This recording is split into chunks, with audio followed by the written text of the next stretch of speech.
तो इस एतबार से खुदा मालूम कितनी बरकत है। लेकिन जितनी भी हैं, फ़लसफ़े के उन्वान से अगर उतना लिया जाए कि जो भी बरकत है, तो वो जो भी होंगी जहाँ तक मेरा जहन में नहीं पहुँचा, कहा वो बरकतों का मंबा है, वहीं से होगी, उसके गैर से नहीं होगी।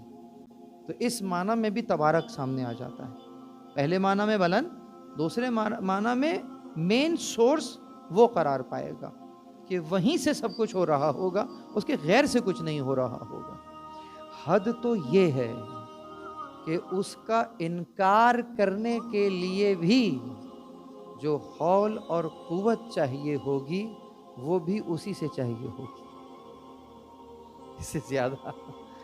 यानी जब उसका इनकार किया जाएगा तो इनकार करने वाला इनकार कर नहीं सकता होगा जब तक कि कुव्वत ना हो, और वही है जो उसे वो कुव्वत अता कर रहा होगा और उसको रिस्क भी दे रहा होगा।